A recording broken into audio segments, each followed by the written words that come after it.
Hello, everybody. My name is Glen, and welcome to the Growth Lab podcast. I'm a pain-free personal trainer in Newmarket, Ontario, and this is how to build a stronger, more resilient, pain-free neck. I get a lot of questions from clients about this topic, and I thought, you know what, this would be a great time to share as much information as I can with you about the neck. I think there's a lot of misconceptions about what to do in terms of helping the neck. I hear a lot of people talking about stretching it, and I don't really think that's a very good idea. I'll talk about that a little bit later on the podcast, but for now, let's jump right into it. Here is what we're going to start with.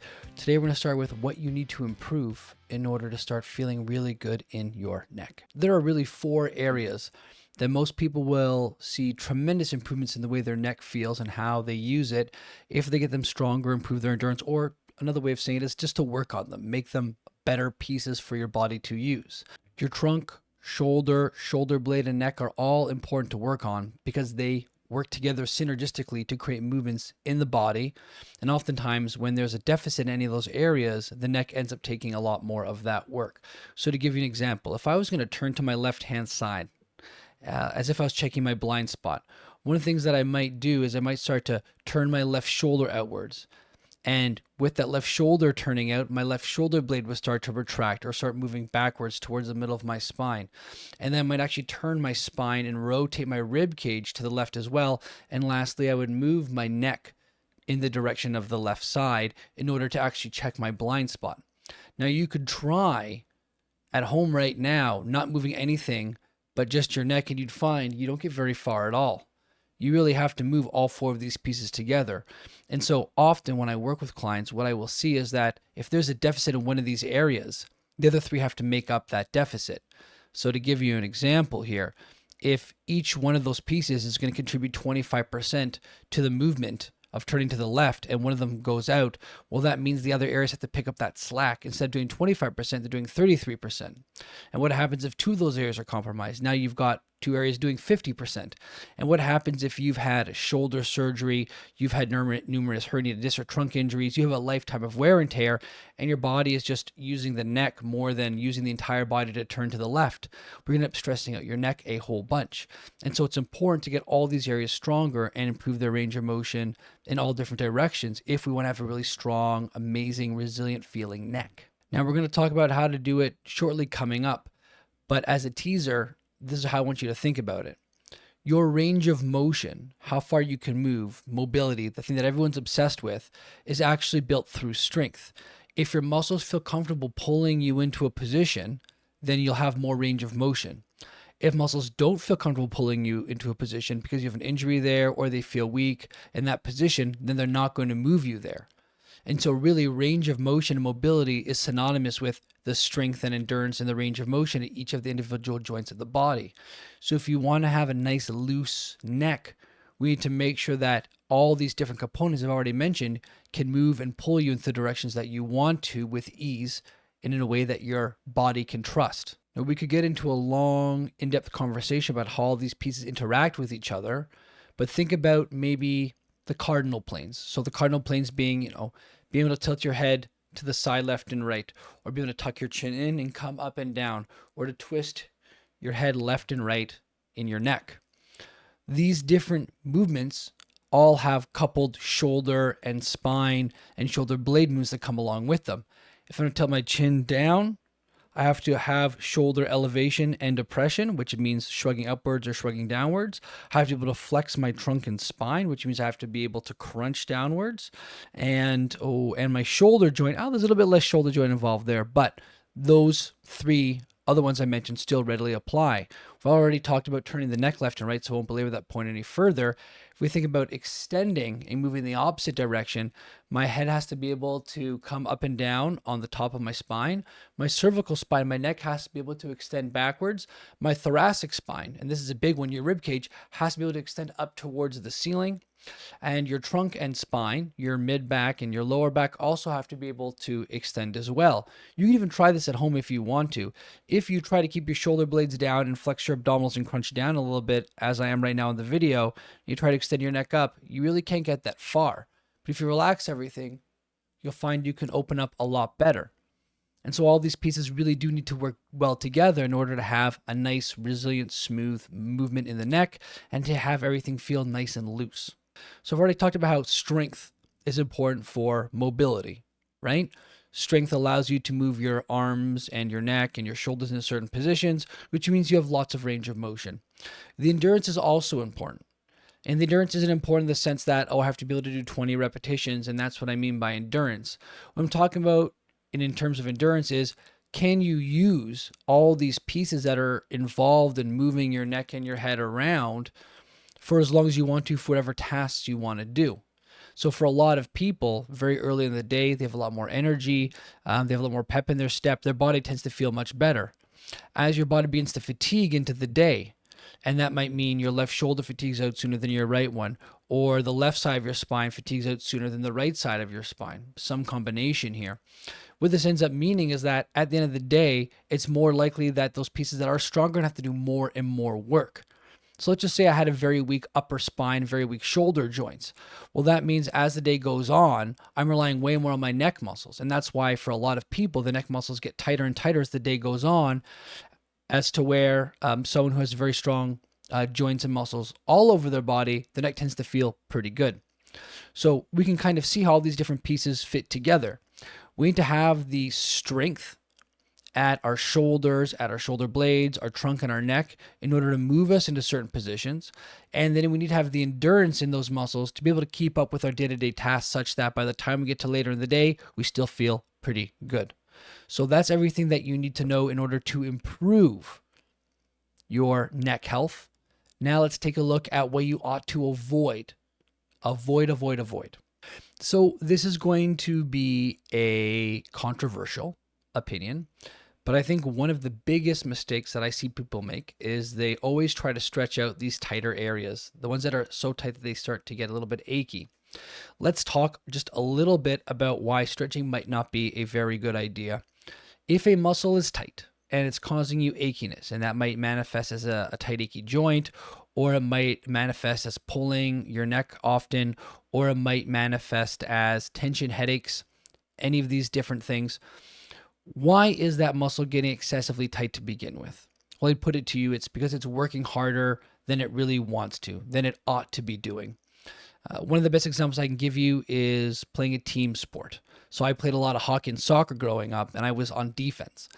And I always would be the stay-at-home defenseman, meaning I would be the guy that would be a little bit more conservative. I wouldn't rush up with the offense too much. The other defenseman that I was always paired with would always be a bit more of an attacking defenseman. So what ended up happening is we'd have a turnover, and then it would be me versus two guys, and I have to try to figure out how I'm supposed to defend my goaltender from this 2-on-1, this odd man situation. Now, who's going to be frustrated and uptight and ticked off in that situation? Is it going to be me for having to do all the work, or is it going to be the defenseman who rushed up, lost the puck, and is kind of being lazy coming back? It's going to be me because I'm working harder, way harder than he is. And so in your body, a tight, achy neck is the same thing. Your body has, for whatever reason, decided that your neck is going to be the piece that's going to do all the work. Maybe it's your right side, maybe it's your left side, maybe it's both sides, a little bit more evenly. And the reason those areas are getting tighter and achier is because perhaps that shoulder joint isn't doing its job, or perhaps the other parts of your trunk and spine aren't doing their job. Whatever that might be, that area might be tight and achy.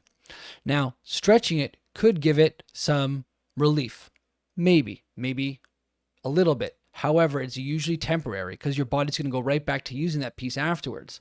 That would kind of be like me on the bench with my defensive partner and me being a little bit frustrated and upset and saying, hey, can you please work a little harder? And him being like, relax, calm down, just chill, don't worry about it. Listen, last time you were frustrated and upset at anybody for any reason, and they said to you, just relax and just chill, did that make you relax and be chill? No. It probably frustrated you and aggravated you further. Your neck is no different, because if you try to stretch out and relax that tight thing, its natural response is to get more uptight and more strenuous and strain and pull even harder because it feels like it has to do all that work. And so I really don't believe in stretching, especially not the neck, because it's a very sensitive area. Your neck has, depending on the area, 20 to 200 more neurons and cells that are responsible for detecting stretch and detecting pain and nociception, which is a fancy way of saying pain. And because of that, tightness and achiness in this area tends to feel way worse than other areas. And so stretching it will actually make your neck feel way worse than stretching any other area of your body. And the research is becoming more and more available on this. And we do see this in research papers. We see this as a very, very true phenomenon. And so I do not recommend stretching in this case. What I recommend is kind of what I had suggested earlier in the need to improve, which is let's figure out why your neck is tight, what in the rest of your body isn't doing the job, and then get it stronger and increase its endurance. Perhaps that defenseman that's rushing the puck in that story I gave you earlier, perhaps he just doesn't have great cardio, so he doesn't come back. He doesn't have the endurance. So coach, right, has got to train that guy up to improve his endurance so he can hustle back more, taking stress off me. Same thing. If your right neck is really tight and achy because your left neck doesn't have a lot of output, or your right neck is tight and achy because your shoulder blade isn't doing its job, well, then we know what we have to work on. The piece that is not tight and achy, the lazy piece, so to speak. So we really want to be avoiding stretching, and we want to work on the pieces that just aren't strong enough in the body. Second to that, one of the things that we want to be thinking about is not overdoing it. We want to avoid overdoing it in the neck. And this is true for most joints in the body, and I won't go over it in too much detail because it's not super specific. But just like anything else in the body, if there's an area that's really stressed and strained, you don't keep using it. You take a little bit of time off and recover. If you're going out and you got to go do some gardening and your back's getting so tight and it can cause you immense pain, you shouldn't keep gardening. You should take a break and come back to it later. And I know it's the hardest thing to do because a lot of people, when they've got their mindset on doing a task, they just want to get it done. They just want to complete it. The question you got to ask yourself is the juice worth the squeeze? If my neck is really tight and achy and I feel like I've got to finish this thing and it's got to take the next 20 minutes to do, am I really just going to push through that, or am I going to be okay leaving the rest of that for tomorrow? And I get that's not the easiest life circumstance because you got kids and the kids need to have food and maybe you got to cook and maybe you can't stop doing the cooking right now even though it's bothering your neck. I get that. But where you can, fold the laundry later. Where you can, go for a bit of a shorter walk with the dog and take her out later, whatever that might be. But really start understanding and paying attention to the limits of these areas in your neck that are getting tight and achy and discomforting. And let's figure out a different way to get some stuff done. Let's figure out a different way to bracket out or to titrate what we're doing and when so our neck can recover some more. Your body will thank you. Other things that are going to come up here, and these are smaller things, but I do want to put them out there because they are important. There are some of you that are going to hold stress in your neck. And so you have to learn how to manage your stress, or because learning how to manage your stress just seems like a big thing to say, and it's not really in the scope of this podcast. Or if you feel yourself getting uptight and you're doing the shoulders up thing like I'm doing on camera right now, your shoulders are just up and they feel achy, notice that and try to relax them. Try to relax them. Try to not hold yourself in that position. You can change your posture and it can affect your neck health by just being more aware. You absolutely can do that. The consequence or the other side of that is that even if there is going to be a better posture for your neck that helps it feel less tight and achy, you're trying to be in that position. Like if you just try to be more tall more often, right? You think about pulling your ears up to the ceiling and being nice and tall and keep your shoulder blades down and relaxed. You will still fatigue out some other muscles over time. And you still need to get those muscles that are going to fatigue over time stronger if you want to be able to maintain that nice tall position. So you can teach your body to hold itself differently, but it has to come with building endurance in some of these areas at the same time. Otherwise, you're just going to fatigue out and things will get tight and achy all over again. So that is what to avoid. Stretching, excessive use of the neck, and then if you're holding stress in your neck a lot, you got to learn to relax a little bit more, be aware of it, and hold yourself a little bit differently. So let's get to the part where this all comes together. How do we do it? I put it to you that there are going to be two ways. There's a complex way that is probably more effective and has a very high return on investment. And there's going to be the easier way, which may be a little bit less effective, but it's quicker, it's easier, so on and so forth. The complex way is to get some kind of biomechanical assessment that includes some kind of strength training, some kind of strength assessment, some kind of endurance assessment. It takes a look at your posture. This is the kind of stuff I do in my business to figure out where people's issues are coming from, figure out where your body's at, and reverse engineer and work backwards and figure out, okay, if it's here right now and we want to get here, what are the pieces in between to build? Where do we have to get stronger? Where do we have to build endurance? Where do we have to work in order to help your neck feel better? That's the kind of the complex way. And, we're on a podcast. This isn't really going to work for everyone. So unless you're a new market, you want to give me a shout, a ring a ding ding, probably not going to work for you. The easy way is to start with 5 exercises that I find work well for most people. It's not a custom fit for you, but it's a good place to start. And it's these 5. You can think about them as movements, or you can think about them as exercises. The best way, I guess, to think about them is going to be like positions or ranges of motion to get stronger to visit in order to take pressure off the neck. So here are the 5. Number 1 is going to be trunk rotations. And I say trunk rotations because as you turn over to one side, you actually train a whole bunch of different muscles here. If I was going to turn towards my left-hand side, a whole bunch of interesting things happen. Now, I don't know if you can see this because you're not on because I'm doing audio in here, maybe you don't have the video, but as I turn to the left, what happens? My spine, my neck, my thoracic spine, my mid-spine, and my lower spine, they all start turning towards the left-hand side. So we start working some of these trunk rotators. If I'm turning to the left, my left shoulder blade is going to pull backwards. You can even try it and feel it for yourself at home. And then my right shoulder blade is going to pull forwards. Additional to that, my left shoulder joint is going to very small amount rotate outwards. My right shoulder joint is going to start rotating inwards. But this is a very good way to start training some of these pieces, namely your trunk rotators, as well as your neck rotators and your shoulder blade muscles. These are absolutely huge, because if you can get some of these rotation muscles of the shoulder blade and the spine and the neck moving a little bit better, increase their strength, increase their range of motion, you're going to be in a good spot. So the first one's going to be a trunk rotation to the left and a trunk rotation towards the right. The second thing, this might come out of left field, is actually going to be a cable pull down. You can Google the exercise if you want to, but that's where you've got a cable or a band in your hand, and it's pulling you upwards, and you start with your arm nice and long, and then you pull your elbow down. And the reason this works so well is for a couple different reasons. Sorry about that, guys. That's embarrassing. My alarm went off.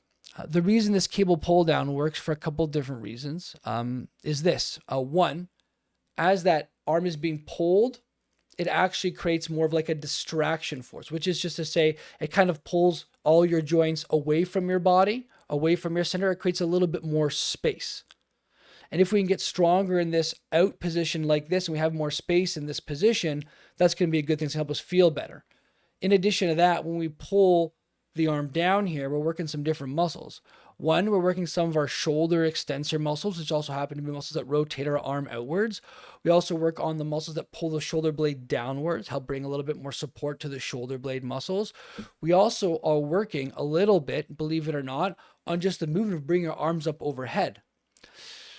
This is very interesting, and I love this actually. If you're someone who has a hard time bringing their arms up over their head and they carry a lot of tension in their neck, even just working on this pulling down motion will actually help strengthen muscles in both directions, the ones that push up and the ones that pull down, because they're both involved.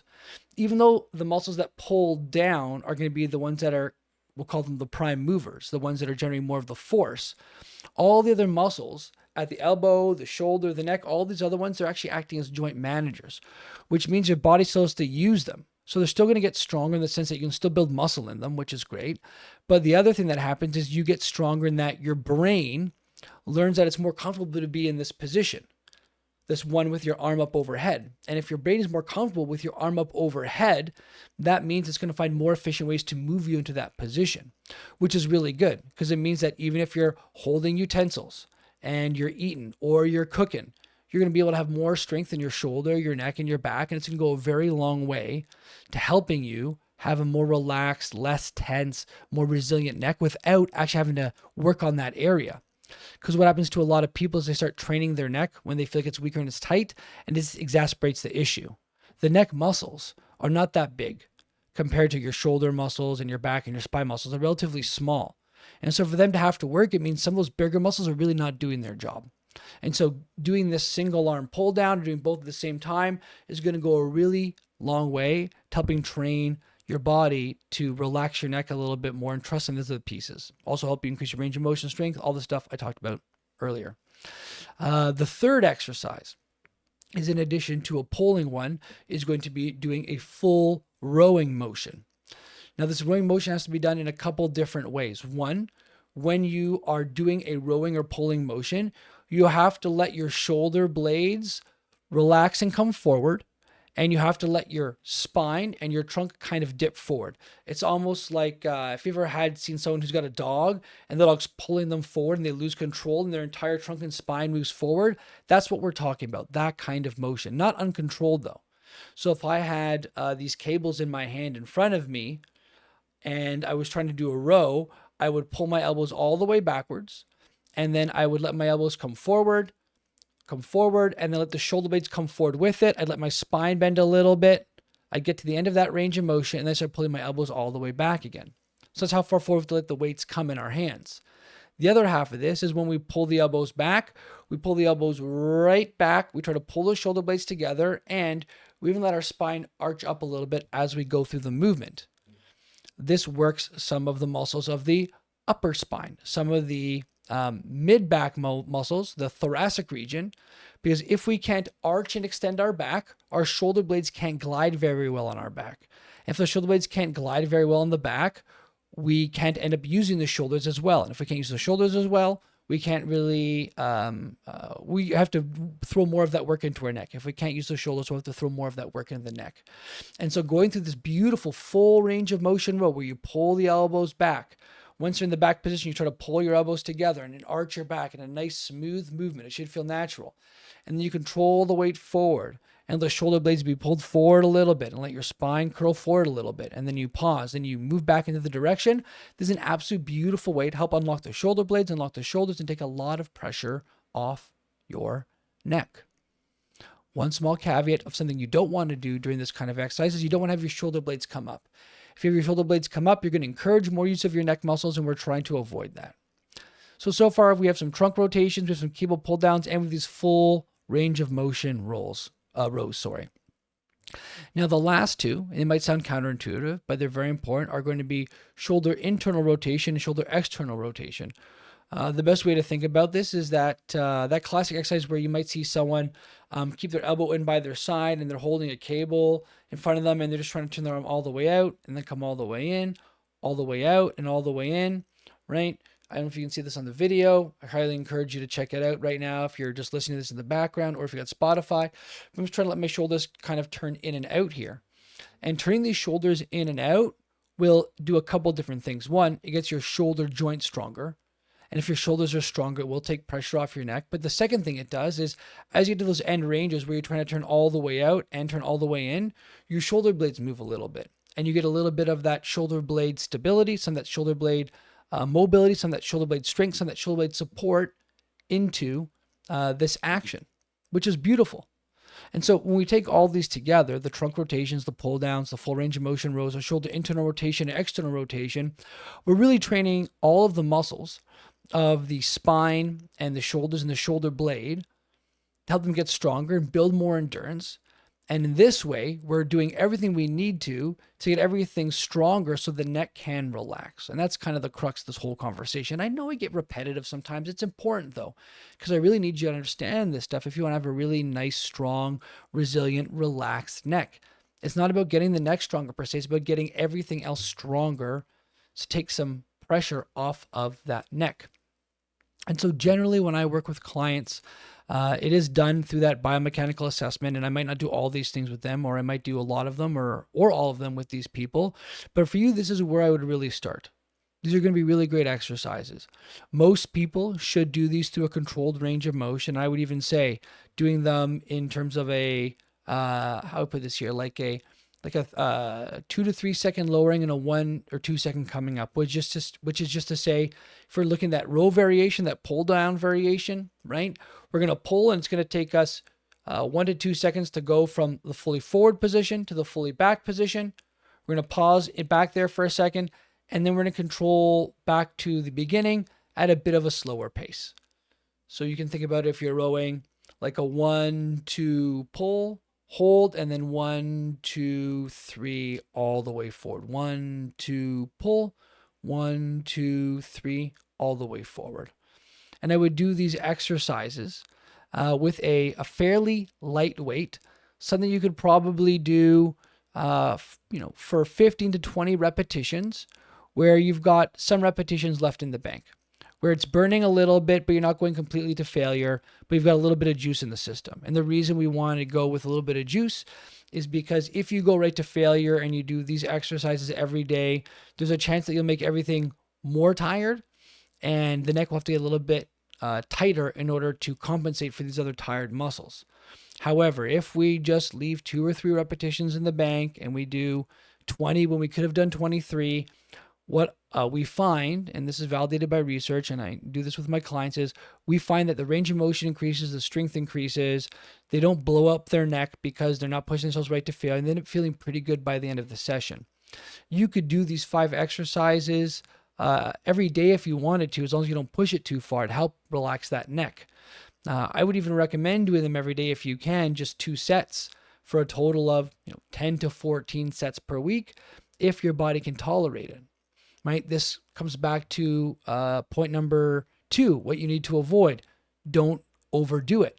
So part of this is juggling a little bit of what will make the most sense for you, but most people can probably do a little bit of these exercises every day and it'll really help their neck. If you're the kind of person where you're working out your full body and you're already a regular gym goer, you can do these exercises, 3 or 4 times a week in conjunction with your exercise plan to account for the fatigue and the output you're doing in your other sessions.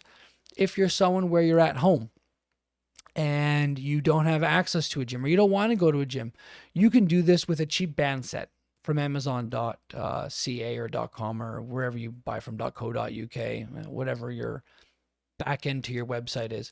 You can buy a band set for $25-$30 and do all this stuff at home and feel pretty good.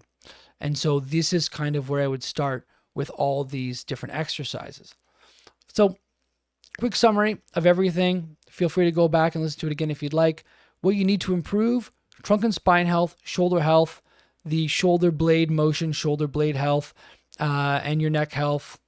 The best way to do this is going to be building strength and endurance through a full range of motion without overdoing it. Big old asterisk and caveat there. What you need to avoid: excessive use of your neck, excessive stretching into the neck. And if you're a person that holds a lot of stress in your neck, you got to be aware of the position of your shoulder blades and how tense and tight your neck is when you're in those stressful situations. How to do it: complex way, find a professional, get biomechanically assessed, work backwards and work on all the individual pieces with the data that you get from the assessing and the sessions. Or the easier way, less custom fit to you, would be to work on trunk rotations, cable pull downs, full range of motion rolls, and shoulder rotation in and shoulder rotation out. My name is Glen Owen, and this has been another edition of the Growth Lab podcast. Feel free to email me at glen@glenowen.ca with comments or questions.